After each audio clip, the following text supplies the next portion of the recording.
ఒకతను తన తండ్రిని 12 సంవత్సరాలప్పుడు కోల్పోతే బెంగళూరులో మేనమామ దగ్గర చదువుకుంటూ పరీక్ష ఫీజు కట్టడానికి డబ్బులు లేకపోతే బెంగళూరు నుంచి చిక్బల్లాపురం 60 కిలోమీటర్లు నడుచుకుంటూ వచ్చి అమ్మా నాకు పరీక్ష ఫీజుకి డబ్బులు లేవు నువ్వు ఇస్తావా అంటే అరే నా దగ్గర డబ్బులు లేవు అంటే పిల్లవాడు ఎక్కడ కుంగిపోతాడో అని గ్రహించిన తల్లి తన ఇంట్లో ఉన్న రాగి బిందెలు నమ్మి 15 రూపాయలు తెస్తే చిక్బల్లాపురం నుంచి బెంగళూరు వరకు నడుచుకుంటూ వెళ్ళేసరికి పరీక్ష ఫీజు కట్టాల్సిన తేదీ అయిపోతే అక్కడ అధికారులను రిక్వెస్ట్ చేసి పరీక్ష ఫీజు కట్టి పరీక్ష రాసి ఉత్తీర్ణుడై తర్వాత ఏ స్థాయికి వెళ్ళాడు అంటే భారతదేశంలోనే అతి గొప్ప ఇంజనీర్గా ఎదిగాడు.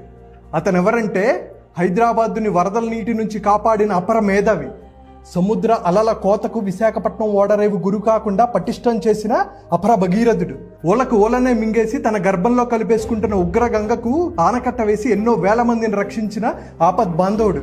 అంతెందుకండి, రోజు కొన్ని వేల మంది ప్రయాణం చేసి తిరుపతి కొండకు సులువైన మార్గం చూపెట్టిన వ్యక్తి భారతీయుల్ని తక్కువ అంచనా వేస్తారా, మనల్ని పాలిస్తూ మన సొమ్ము తింటూ మనల్ని తక్కువ అంచనా వేస్తారా అని చెప్పి బ్రిటిష్ వారి మీద ఎదురు తిరిగి తనకున్న ఉన్నత పదవిని తునప్రాయంగా వదిలేసుకున్న గొప్ప దేశభక్తి నాయకుడు, భారతరత్నకే వన్నె తెచ్చిన మహానుభావుడు, the greatest, the legendary engineer అయిన మోక్షగుండం విశ్వేశ్వరయ్య గారి గురించి తెలుసుకుందాం.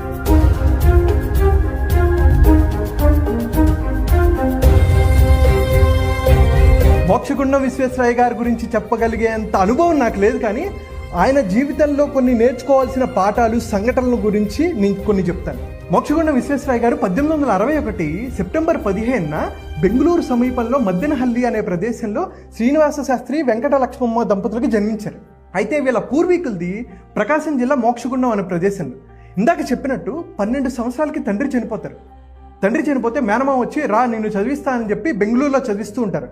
ఆయన మామయ్య మీద డిపెండ్ అవ్వటం ఇష్టం లేక ఆయన ట్యూషన్లు చెప్పుకునేవాళ్ళు. రోజు 9 కిలోమీటర్లు వెళ్ళి ట్యూషన్ చెప్పి మళ్ళీ 9 కిలోమీటర్లు వచ్చేవాళ్ళు. అయితే పరీక్ష ఫీజు కట్టడానికి డబ్బులు లేకపోతే ఇందాక చెప్పినట్టు బెంగళూరు నుంచి చిక్బల్లాపురం అండి 60 కిలోమీటర్లు నడుచుకుంటూ వచ్చి వాళ్ళ అమ్మగారిని అడుగుతారు, అమ్మ డబ్బులు ఇవ్వ అంటే అమ్మ దగ్గర ఏముంది, ఆమె ఏమీ పని చేయదు, చాలా పేద కుటుంబం. అయితే ఇంట్లో ఉన్న రాగి బిందెలను తాకట్టు పెడితే మళ్ళీ తర్వాత రోజు 15 రూపాయల కోసం ఆయన మళ్ళీ చిక్బల్లాపురం నుంచి బెంగళూరు వరకు 60 కిలోమీటర్లు నడుచుకుంటూ వెళ్తారు. పరీక్ష ఫీజు కట్టడానికి డేట్ అయిపోతుంది.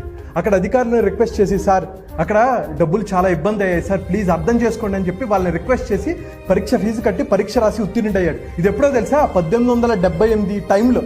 చాలామంది అనుకుంటారండి ఎందుకు అన్ని కిలోమీటర్లు నడిచాడని. 150 ఏళ్ల క్రితం బస్సులు, కార్లు, ట్రైన్లు ఇవేమీ లేవు కదా, అటువంటి కష్టపడే తనం అయింది. అయితే ఆయన 1881 మద్రాస్ యూనివర్సిటీలో BA కంప్లీట్ చేసిన తర్వాత పూణే యూనివర్సిటీలో సివిల్ ఇంజనీరింగ్ కంప్లీట్ చేస్తారు. బాంబేలో అసిస్టెంట్ ఇంజనీర్గా జాబ్